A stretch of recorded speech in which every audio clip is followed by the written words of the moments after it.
Bonsoir à vous, bienvenue dans Paris Direct. Il est minuit à Paris, à la une de l'actualité. Un drame migratoire sans précédent dans la Manche. Au moins 27 personnes ont perdu la vie dans le naufrage de leur embarcation au large de Calais. C'est le bilan le plus meurtrier jamais enregistré ces 3 dernières années.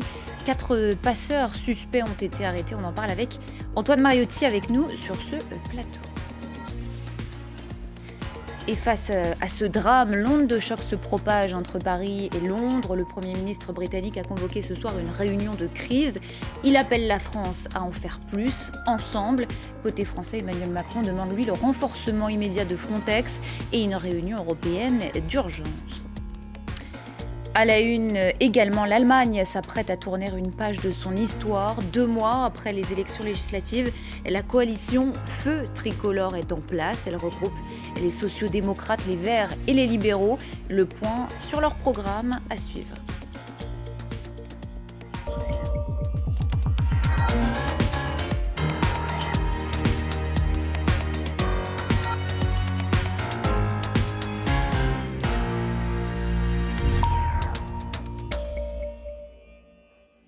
On commence donc ce journal par cette tragédie jamais vue dans la Manche. 27 personnes sont mortes dans le naufrage de leur embarcation au large de Calais. Il s'agit de loin du drame le plus meurtrier depuis la multiplication de ces traversées en 2018. Les faits d'abord avec nos confrères de France 3. De retour au port de Calais ce soir, ces sauveteurs en mer reviennent d'une opération de secours tragique. Les sapeurs-pompiers sont eux aussi mobilisés pour porter assistance à des dizaines de migrants après le naufrage de leur embarcation dans la Manche. Vers 14h cet après-midi, un pêcheur signale la découverte d'une quinzaine de corps flottant au large de Calais. 3 navires de la Marine nationale, de la gendarmerie et des sauveteurs en mer sont dépêchés sur place, ainsi qu'un hélicoptère de la Marine nationale et des sauveteurs britanniques. Les corps de 27 personnes ont été repêchés. Au même moment, de l'autre côté de la Manche, les sauveteurs anglais secouraient d'autres embarcations. Depuis le début de l'année, 31 500 migrants ont tenté de rejoindre l'Angleterre par bateau. La maire de Calais se dit résignée. On est sur le drame humain et que voilà, il faut vraiment considérer que Calais aujourd'hui est une ville frontière et qu'elle doit mettre des dispositifs pour empêcher en fait ces passages qui n'amènent qu'à la mort malheureusement. Les associations, elles, considèrent qu'il faut sécuriser les passages. Nous demandons depuis des années avec beaucoup d'ONG des passages sûrs et des voies sécurisées pour les exilés. Tant qu'on n'aura pas ça, on peut imaginer que le drame qu'on vient de vivre à Calais va se répéter dans les mois et dans les semaines qui viennent. Le parquet de Dunkerque a ouvert une enquête. On continue à décrypter cette actualité avec vous, Antoine Mariotti. Bonsoir à vous, merci d'être avec nous.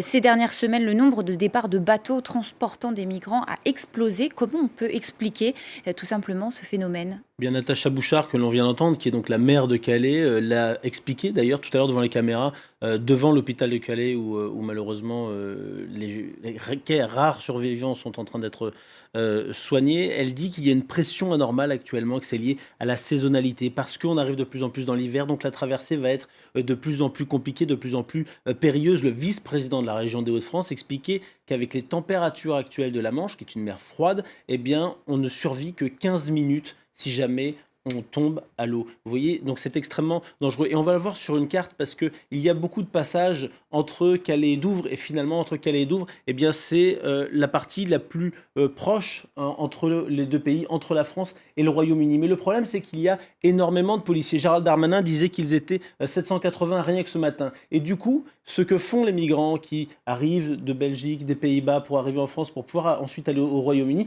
eh bien, c'est qu'ils descendent de plus en plus bas vers la Normandie pour pouvoir ensuite échapper à la vigilance des policiers et des gendarmes français pour traverser. Le problème, c'est que vous le voyez très bien sur la carte, c'est qu'il a traversé, plus on descend, plus elle est grande, et donc plus il y a de risques. D'ailleurs, le gros problème, en plus de la durée et de la température de l'eau, c'est aussi que c'est l'un des endroits les plus fréquentés au monde.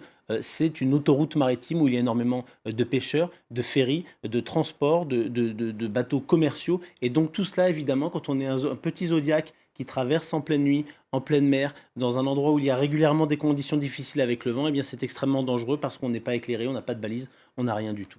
Pour revenir à ce drame qui est survenu ce soir, 4 personnes ont été arrêtées pour leur implication présumée dans le naufrage selon Gérald Darmanin. Quelle est justement la responsabilité des passeurs dans ces drames, dans ces catastrophes en mer ?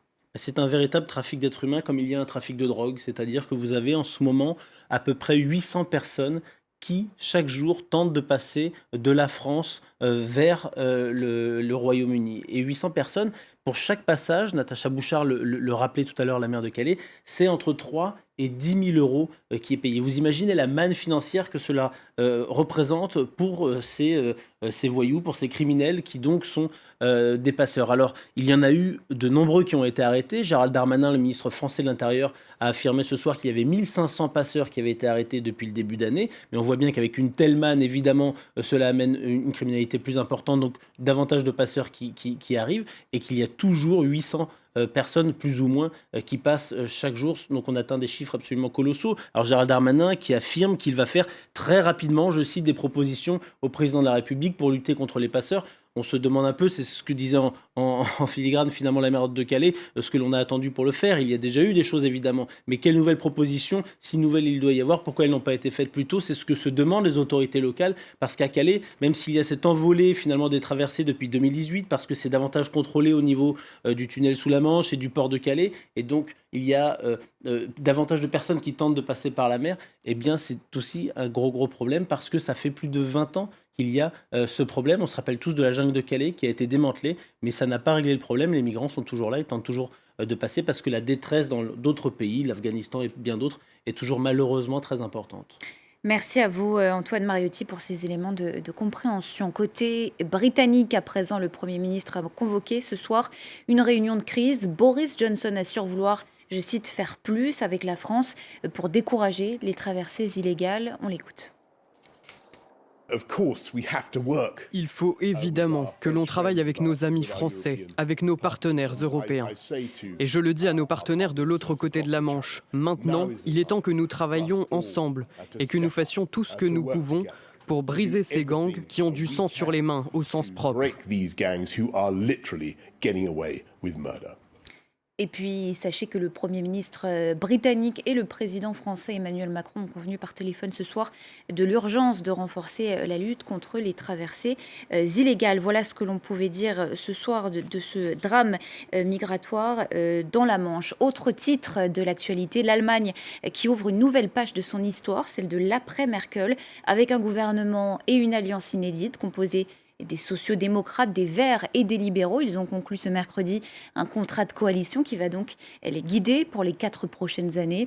Sortie du charbon, légalisation du cannabis, Europe souveraine. On fait le point justement sur les grandes lignes du gouvernement d'Olaf Scholz avec Antoine Mariotti.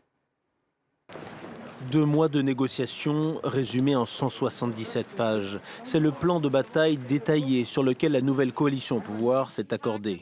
Un savant équilibre pour obtenir une majorité 8 semaines après les élections et tourner la page conservatrice de l'ère Merkel. Nous sommes unis par la croyance dans le progrès et que la politique peut réaliser quelque chose de bien. Nous sommes unis par la volonté de rendre le pays meilleur, de le faire avancer et de le garder uni. Nous ne sommes pas sur une politique du plus petit dénominateur commun, mais sur une politique à fort impact. L'accord obtenu débouche sur une coalition fédérale inédite. Pour la toute première fois, le parti de centre-gauche SPD, les libéraux-démocrates du FDP et les Verts gouverneront main dans la main. Lors de leur conférence de presse commune, les représentants de ces 3 partis n'ont pas caché leurs différences, mais assurent que le besoin de consensus a été plus fort, notamment sur la lutte contre le Covid, alors que l'Allemagne est submergée par une 4e vague ces dernières semaines. La fin de l'exploitation du charbon à l'horizon 2030, l'accent à mettre sur les énergies renouvelables ou encore des mesures strictes pour empêcher la dette publique de flamber sont les principaux points d'accord de ce programme. Comme dans toute coalition, la répartition des portefeuilles ministériels a été soigneusement pesée et négociée. Les Verts s'arrogent les affaires étrangères et un tout nouveau super-ministère du climat et de l'économie créé pour l'occasion. Les finances reviennent aux libéraux du FDP, alors que le SPD du futur chancelier Olaf Scholz rafle notamment l'intérieur, la défense la santé et le travail.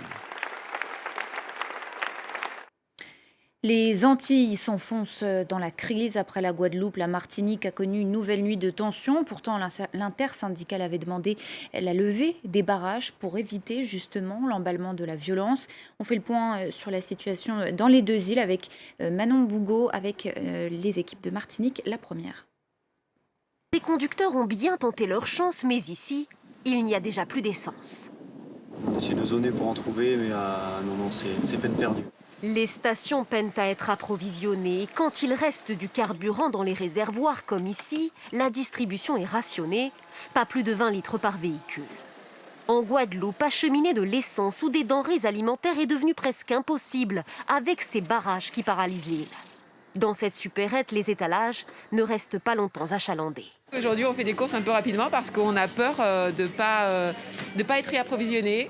Un conflit social dans l'impasse aux Antilles. En Guadeloupe comme en Martinique, la détermination des manifestants ne semble pas faiblir. Alors que sur cette île, l'intersyndicale avait appelé à la levée des barrages, ce matin, ces murailles de fortune n'ont pas bougé. Ceux qui tiennent ces positions ne sont pas forcément syndiqués. C'est le peuple qui prend la décision de relever tous les barrages, de bloquer toute la Martinique. Nous n'accepterons plus vos ultimatums de levée de barrages, c'est terminé. Les appels au calme lancés par l'exécutif n'y ont rien fait. Deuxième nuit de violence hier soir. Le face-à-face entre manifestants et forces de l'ordre a été tendu dans ce quartier de Fort-de-France. Sur cette autre vidéo, on entend une nouvelle fois des tirs.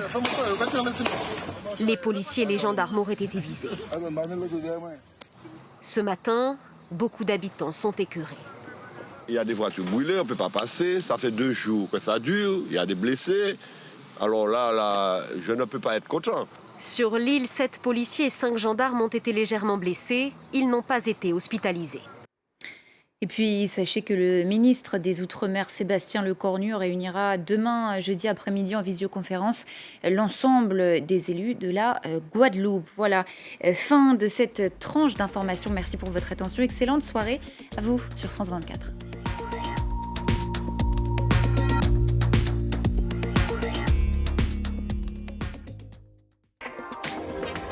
Vue de France.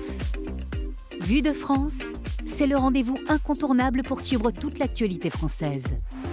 Dans Légendes urbaines, les grands artistes de la culture urbaine se confient et se révèlent comme vous ne les avez jamais vus. Pas de quartier donne la parole aux habitants des banlieues françaises. Le Paris des Arts vous emmène à la rencontre des musiciens, sculpteurs, cinéastes, écrivains, tous ces artistes qui façonnent les arts à travers le monde.